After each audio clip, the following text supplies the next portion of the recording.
et à d'autres. Merci beaucoup de vos conférences. J'ai une petite question. Je viens de Marseille, où je suis en contact avec l'association ARAM, de conservation des archives des rescapés arméniens à Marseille. J'ai une question qui concerne plutôt les photos et les témoignages d'Armin Wegner.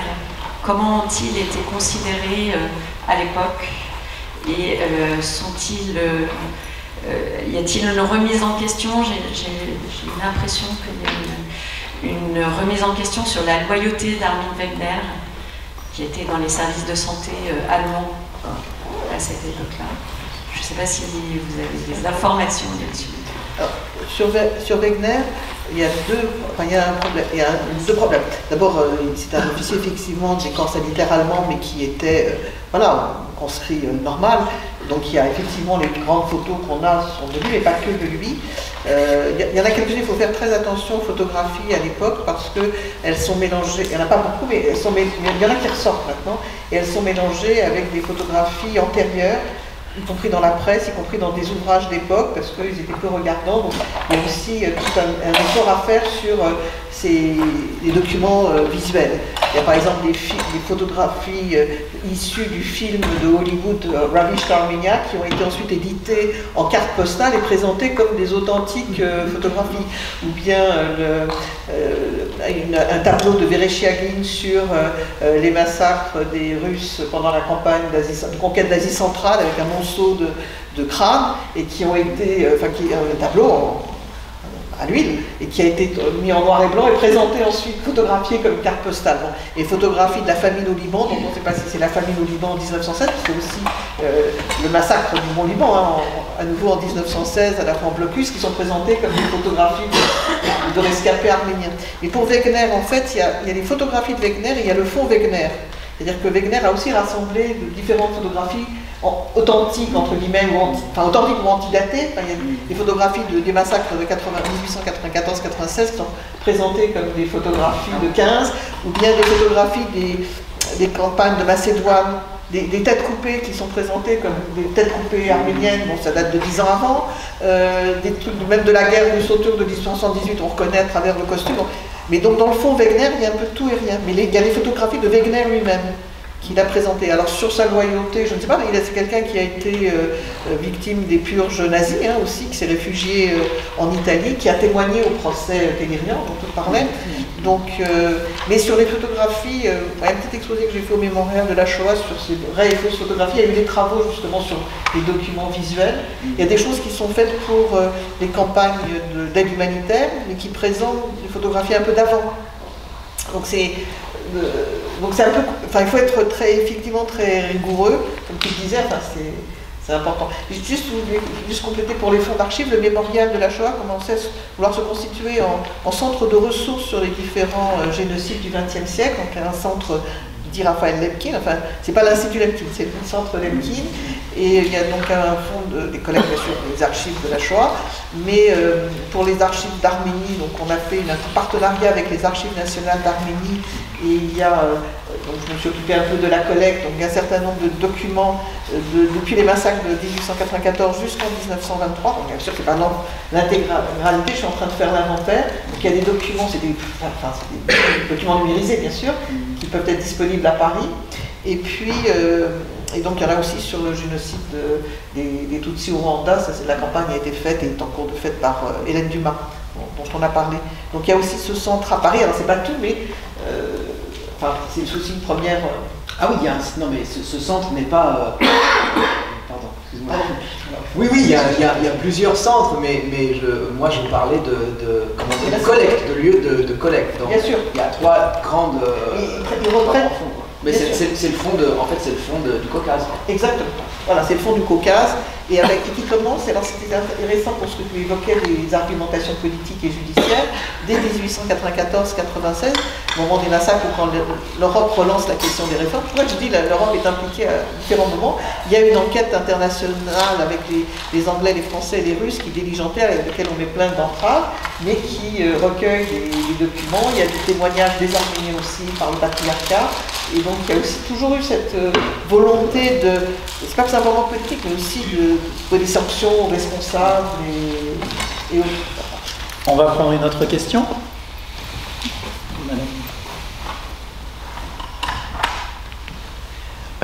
Bonjour, on m'entend? Oui, oui. Merci beaucoup. En fait, j'ai une question qui est un peu décalée, mais c'est vrai que comme On vous entend pas. Ah, vous m'entendez pas? Là oui, on vous entend. Là c'est mieux? Ouais. Merci beaucoup. Non, je disais merci beaucoup et que en fait j'avais simplement une question qui est peut-être un petit peu décalée, mais elle se veut vraiment non polémique, c'est simplement qu'on y est beaucoup confronté avec les élèves. Et je me demandais, en tant que spécialiste du génocide des Arméniens, qu'est-ce que vous répondriez à des élèves quand ils nous interrogent sur la situation à Gaza, en fait? C'est juste parce que comme ça sature le débat public et que c'est très difficile, on a beau faire des cours sur la notion de génocide, sur toutes les difficultés qu'elle pose, etc. Je me demandais si vous auriez des conseils ou des approches ou un regard particulier par rapport à cela. Voilà. Je vous remercie. Je vous emmènerai surtout un peu trop loin et malheureusement. Je n'ai pas de... Merci pour votre question qui est... non, je ne vous remercie pas pour votre question qui est très difficile. Bon, je ne suis pas enseignant, je ne suis plus enseignant. Je ne suis pas non plus spécialiste du génocide des Arméniens. Donc, mais j'ai pas de réponse. Tout ce que je sais, c'est que si j'étais à votre place, je pense qu'il faudrait ouvrir la parole sur le sujet. Il ne faudrait pas juste faire comme s'il n'existait pas. Mais ça ne dit rien sur toute la difficulté. Il n'y a pas de recette, je veux dire. Mais c'est... Oui, c'est tout ce que je peux dire. Je n'ai pas aucune expertise, absolument aucune expertise à vous confier. Voilà. On va passer à la question suivante pour Madame Labat et après Daniel. Oui, bonjour. Je voulais poser une question factuelle et une question un peu plus générale. La première question factuelle, c'est est-ce que les témoignages qui ont été collectés sont des témoignages anonymes ou est-ce qu'on peut imaginer qu'on pourrait avoir retrouvé les noms des personnes qui ont témoigné et donc pouvoir confronter les sources aussi, les différents types de sources qui ont été écrites à ce moment-là. J'ai ensuite une autre question qui... on sait aujourd'hui, justement pour discuter aussi avec l'association ARAM, que continue d'affluer un certain nombre de sources et de témoignages, et on peut se demander comment 110 ans après, tout ça est passé sous les radars. Moi, c'est notamment le cas dans ma famille, puisque j'ai retrouvé un certain nombre de cahiers écrits en 1930 par mon arrière-grand-père. Et donc, voilà, moi je me pose vraiment cette question, comment ça se fait que pendant 100 ans, je suis son arrière-petite-fille, la première de la famille à chercher à les faire traduire, à faire quelque chose de ces sources-là.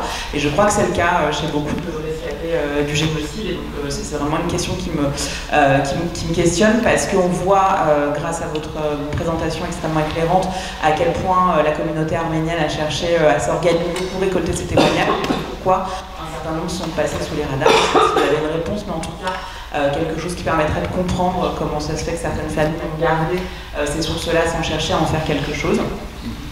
Et j'ai une dernière question qui est le défi de la traduction. Parce qu'effectivement, aujourd'hui, 100 ans plus tard, c'est difficile d'arriver à trouver des gens qui lisent suffisamment bien l'arménien occidental pour le traduire. Et donc, est-ce que c'est des défis auxquels vous êtes vous aussi confrontés? Moi, j'ai beaucoup de mal à faire traduire ces sources. Et donc, comment est-ce que ces sources qui n'ont toujours pas été traduites, on peut imaginer qu'elles ne vont pas tomber dans l'oubli et qu'elles pourront trouver des traducteurs et traductrices pour pouvoir être exploitées? Voilà, merci beaucoup. Je vais essayer de répondre. Première chose, oui, il y a les noms des témoins. Ça, comme je vous ai montré, c'est très courant que les témoins donnent leur nom. Ce n'est pas des témoignages anonymes. Je ne sais pas, ça peut peut-être exister des témoignages anonymes dans tous ces corpus, mais pour moi, ce que j'ai vu, c'est des noms, et parfois même, c'est des témoignages collectifs. Dans le Fonds Andonian, parfois, il a récupéré des témoignages écrits par 10, 20, 30 personnes à Alep qui ont signé en même temps au nom de tous les membres vivants de la communauté originaire de Sébastia, voilà, qui se trouve actuellement à Alep. Nous écrivons, voilà comment ça s'est passé. Et voilà. Mais pour ce qui est de la deuxième question, alors oui, il y a beaucoup d'écrits qui ont été gardés dans les familles sous diverses formes. Alors il faut dire, vous parlez d'un cahier qui a été rédigé dans les années 1930 par exemple. Voilà. Donc là c'est encore assez précoce, mais c'est néanmoins après les grandes campagnes, et c'est après les procès, et c'est après les traités, et c'est après qu'on ait abandonné toute forme d'espoir qu'il y aurait une justice pour les Arméniens. Donc en fait si des témoignages ont été rédigés dans les années 30, je dirais qu'ils sont arrivés un peu après la bataille. Et donc c'est peut-être la raison pour laquelle ils n'ont pas été confiés à des organisations arméniennes, parce qu'elles ne les auraient relayés nulle part. Je ne pense pas que d'ailleurs dans l'esprit des gens qui ont créé la bibliothèque dont je m'occupe dans les années 1920-1930, à la fin des années, enfin au début des années 30, il y a eu une grande considération pour les témoignages que Andonian avait récoltés à Alep, parce que c'était des témoignages de Kidam, des témoignages de survivants. C'était pas ça la grande culture qu'on essayait de mettre en avant à travers cette bibliothèque à l'époque. Après, la situation a changé au cours du XXe siècle, notamment après 1945, après Lemkin, après Nuremberg, bien sûr. Donc, petit à petit, on a de nouveaux témoignages qui ont été produits, beaucoup dans la deuxième moitié du XXe siècle quand même. Donc, à des distances parfois très grandes des événements, ce qui ne les disqualifie pas en tant que témoignages, pas du tout. Il y aurait toute une étude à faire sur ces témoignages.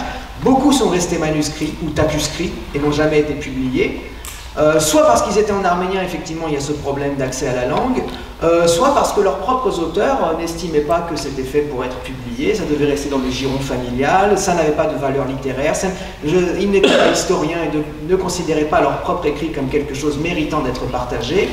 Et puis aussi du côté des éditeurs, des historiens, des spécialistes, peut-être pas un grand intérêt pour une sous-littérature. Et également pour les gens qui s'intéressent à la littérature arménienne, pas vraiment d'intérêt pour la sous-littérature du témoignage ou du journal personnel, ou voilà. Et alors qu'aujourd'hui, on est dans une période où on a envie de valoriser tous ces témoignages qui sont passés, comme vous dites, sous les radars, de faire entendre ces voix ignorées par l'histoire, ces voix réduites au silence. Donc l'ère du temps a changé, hein, et le fait que Aram, ou vous, ou d'autres s'intéressent à ces témoignages aujourd'hui, et qu'il y ait des publications comme celui le journal de Kovakian, on a par la BNF, là, voilà, c'est un tout petit texte, comment dire, qui à l'époque sans doute n'aurait pas été publié, mais aujourd'hui on peut dire qu'il fait une carrière extraordinaire, parce qu'on est dans une période où on veut valoriser la moindre trace, la moindre miette de ce qui s'est passé, parce que ça a une valeur. Je pense que je n'ai pas répondu à la troisième question, mais on pourra en rediscuter. On peut traduire en arménien, il faut apprendre.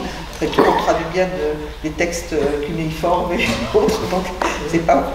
Donc, juste, je rejoins tout à fait ce que vient de dire Boris. Je voudrais juste rajouter quelque chose.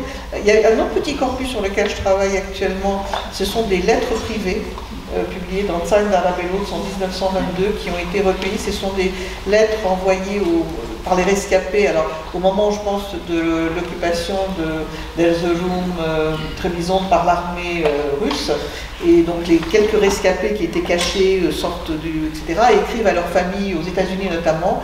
Et donc, je cherche à retrouver le lot complet, parce que c'est un extrait, il y a à peu près 300-350 lettres écrites à leur famille, donc privées, hein, pour demander de l'aide. Et donc ça a été publié à Paris en 1922 dans un recueil, et puis qu'il y en a beaucoup d'autres. Je cherche à retrouver le circuit, c'est passé par la Croix-Rouge américaine, Croix-Rouge russe, donc il y a aussi ce lot-là. Et pour ces témoignages-là, effectivement, beaucoup ont été écrits pour le tiroir, mais au lendemain de la guerre et après, comme tu l'as dit à juste titre, quand la question arménienne est enterrée à la fois par la soviétisation de la petite république indépendante apparue au Caucase, et puis de l'autre côté, l'espoir du foyer arménien en Cilicie est enterré aussi par Kemal, et qui a des accords entre bolcheviques et kémalistes, et puis aussi la France reconnaît, le traité de Sèvres est annulé par Lausanne, la France reconnaît voilà, l'état des femmes, enfin, et reconnaît l'URSS. Donc voilà, les jeux sont faits au niveau international aussi. Et on trouve dans un récit américain, enfin, d'un arménien américain, il évoque la fatigue du génocide, la fatigue à l'égard des victimes. Et donc les voix ne sont plus pas simplement oubliées, mais on n'a plus envie de les entendre. C'est la période des années folles, on a envie aussi de sortir de la guerre. Enfin, il y a aussi un phénomène, donc les gens effectivement n'écrivent plus que pour l'entre-soi, enfin, je veux dire. Mais il y a eu beaucoup plus de témoignages qu'on ne le dit. On dit souvent que les rescapés n'ont pas parlé. C'est sûr, moi j'étais bercé de souvenirs de récits de massacres de mon enfance. Hein. Donc ils ont parlé en fait, bon, pas tous peut-être, ça dépend de l'âge aussi des survivants, mais il y a eu, comme tu le disais, beaucoup de choses qui sont restées, et que maintenant il y a ce véritable intérêt et qui a